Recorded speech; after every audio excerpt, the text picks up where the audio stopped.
मेरे पीछे आप विजुअल्स देख रहे हैं, ब्लास्ट हो रहा है। 100 से ज्यादा आतंकी मारे गए हैं, 9 ठिकाने तबाह हो गए। आतंकी ठिकानों पर सेना की संयुक्त कार्रवाई के लिए किए गए ऑपरेशन सिंदूर के बाद पाकिस्तान न सिर्फ बेनकाब हो गया है बल्कि पाकिस्तान बिलबिला रहा है। मैंने कुछ देर पहले आपसे कहा था, बिलावल भुट्टो आज बिलबिलाए हैं कि नहीं? बिलबिलाए? आज नहीं बिलबिलाए। पाकिस्तान के नेताओं से लेकर मीडिया के एंकर्स तक इस कार्रवाई के बाद आंसू बहा रहे हैं, रो रहे हैं, बिलख रहे हैं। भारत के लोगों को रुलाओगे? उसके बाद पाकिस्तान की कहानी आपको इसलिए दिखा रहा हूं क्योंकि आप देखेंगे कि कैसे विचलित है। हर बार ऑपरेशन का सबूत मांगा जाता था, इस बार सबूत थाली में परोस के दिया जा रहा है। पाकिस्तान थाली में सबूत लेकर आ रहा है, कह रहा है हाँ हमारी बर्बादी हो गई। आंसू बहा रहा है पाकिस्तान, आंसू बहा रहा है। आतंकियों के जनाजे में पाकिस्तानी सेना के अधिकारी शामिल हुए तो कई आतंकियों के जनाजे ट्रॉली में ढोए गए। बाद में थू के बाद पाकिस्तानी सेना ने लाशों को एम्बुलेंस में शिफ्ट किया। कुछ पाकिस्तानी पत्रकार गीदड़ भभकी दे रहे हैं, जैसे मैं यहां पर शेर की तरह दहाड़ रहा हूं वैसे वहां वो गीदड़ भभकी दे रहे हैं। भारत की शक्ति, भारत का प्रदर्शन और भारत का बदला मुझे ये ताकत दे रहा है कि मैं इस तेज आवाज में कह सकूं कि पाकिस्तान सुन लो, भारत तुम्हारा बाप है। और वहां वो गिड़गिड़ा रहे हैं, गीदड़ भभकी दे रहे हैं। तो कुछ अपनी ही सेना से सवाल उठा रहे हैं। पूरी कार्रवाई के बाद पाकिस्तान में क्या माहौल है देखना चाहते हैं? देख लीजिए। पाकिस्तान के माहौल की बात करूं उससे पहले ये 2 तस्वीरें देखिए। ये 2 तस्वीरें आतंकवाद पर पाकिस्तान को बेनकाब करने के लिए काफी। पहली तस्वीर आतंकी अब्दुल रऊफ के जनाजे की है। जनाजा भले ही आतंकवादी अब्दुल रऊफ का है, लेकिन बेशर्म पाकिस्तानी सेना के अधिकारी और जवान भी बड़ी संख्या में आतंकी के जनाजे में शामिल होने के लिए पहुंचे। इन तस्वीरों को देखकर ये तो कहा ही जा सकता है एक्सपोज हो गए हैं पाकिस्तानी सेना के लोग और आतंकी। बार बार ये कहते हैं आतंकवाद दहशतगर्दों के साथ में हम नहीं हैं, हम बिल्कुल नहीं हैं, लेकिन ये क्या तस्वीरें झूठ नहीं बोलती। आतंकियों के जनाजे को पाकिस्तान के राष्ट्रीय ध्वज में लपेटा गया था, सोचिए, और सेना के जवानों में शोक का माहौल कुछ ऐसा था कि जैसे कोई बड़ा अधिकारी शहीद हो गया हो। दूसरी तस्वीर आतंकवादी मसूद अजहर के परिवार के जनाजे की है। भारत की कार्रवाई में मसूद अजहर का पूरा परिवार तबाह हो गया है, तबाह हो गया है। परिवार के 14 लोग मारे गए हैं और मसूद के परिवार के जनाजे में भी पाक सेना के कई अधिकारी शामिल हुए थे। मसूद अजहर, आतंक का अंत ऐसा ही होता है, याद रखना। जीवन में सैकड़ों मासूमों का खून बहाने वाले मसूद अजहर के परिवार का जब खून बहा है तब आतंक के आकाओं को जुल्म का एहसास हुआ है।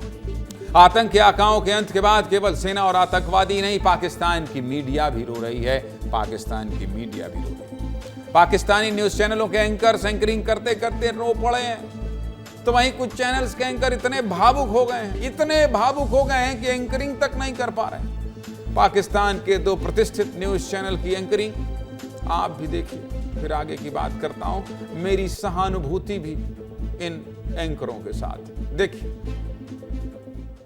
आपके मासूम जो शहीद हो रहे हैं उनसे अल्लाह की मुलाकात होगी, दुनिया में उन पर क्या बीती इस पर भी बात होगी।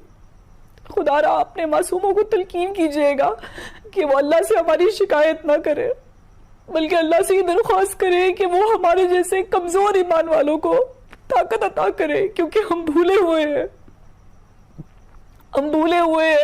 कि मनफत एक है।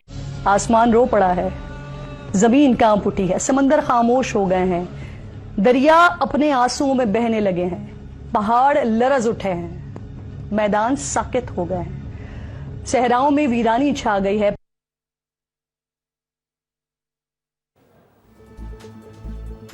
बहुत भावुक हैं पाकिस्तान के एंकर्स, बहुत भावुक हैं। लेकिन पाकिस्तान के आका जो सच छिपाने की कोशिश कर रहे हैं, उस सच्चाई की गवाही खुद पाकिस्तान के कई पत्रकार दे रहे हैं। कुछ पत्रकार तो जमीनी हकीकत के वीडियो भी दिखा रहे हैं। पाकिस्तान के कुछ अति उत्साही पत्रकार तो भारत को हमले की धमकी भी दे रहे हैं। अरे सेना दे तो समझ में आता है, पत्रकार क्यों दे रहे हैं भाई? पत्रकारों को थोड़ी देना चाहिए। देश जब इस तरह से बदला ले तो चीख के बताना जरूर चाहिए जो मैं कर रहा हूं, लेकिन हाँ बदला ले पाए तब। पाकिस्तानी पत्रकारों की गवाही देती है रिपोर्ट, देखिए फिर आगे की बात करेंगे।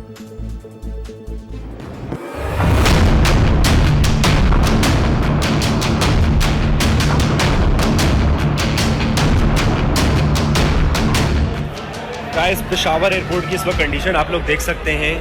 ये कंडीशन है गाइस इस वक्त पेशावर एयरपोर्ट की। इंडिया और पाकिस्तान की जंग जो है वो छिड़ गई है। इस्लामाबाद में जा रहा था, सही है, लेकिन इमरजेंसी फ़्लाइट जो है हमारी वो लैंड हुई है पेशावर में।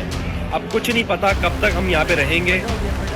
अड्डा हो गया है, वहाँ पे अड्डा हो गया है और जंग छिड़ गई है इंडिया पाकिस्तान की। पाकिस्तान ने यहाँ से 4 अपने जंगली जहाज़ भेजे थे, जिसमें से 2 वापस आ गए और 2 नहीं है।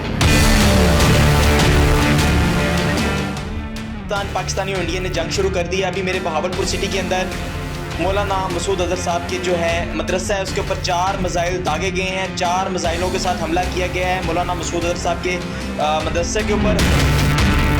मेरा सवाल है कि हमारी एजेंसीज कहाँ सोई हुई थी, हमारी अफवाज पाकिस्तान कहाँ सोई हुई थी जब ये हमला हुआ। मुजफ्फराबाद की भी खबर आ रही है कि मुजफ्फराबाद वाली साइड पे भी ये अटैक हुआ है, लेकिन सबसे पहले मेरे बहावलपुर सिटी के अंदर अटैक हुआ है।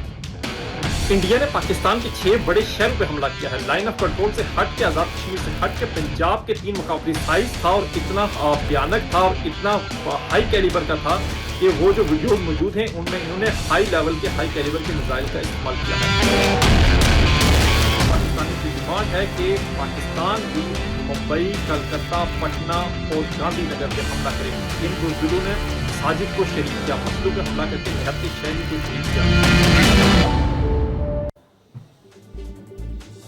पाकिस्तान में क्या हालात हैं, इसकी गवाही तो खुद पत्रकार दे रहे हैं। लेकिन यही पाकिस्तान कैसे अपने आतंकियों की लाशें बटोर रहा है, इसकी गवाही देती है 2 तस्वीरें देखिए। पहली तस्वीर में आप देख सकते हैं कि कैसे आतंकियों की लाशों को ट्रैक्टर और ट्रॉलियों में समेटा जा रहा है। जब ट्रॉलियों में लाशें समेटते पाकिस्तान की अपने ही देश में थू थू होने लगी तो आनन फानन में एम्बुलेंस का इंतजाम किया गया और मुजफ्फराबाद की सड़कों पर एम्बुलेंस की कतारें आप देख सकते हैं। आतंकियों की लाशों को गिनने के लिए एक और तस्वीर देखिए। ये तस्वीर मुजफ्फराबाद के कब्रिस्तान की है, जहां आतंकवादियों को सुपुर्द के खाक करने के लिए लाया गया था। लेकिन कब्रिस्तान के ताबूतों को शायद आप गिन नहीं पाएंगे।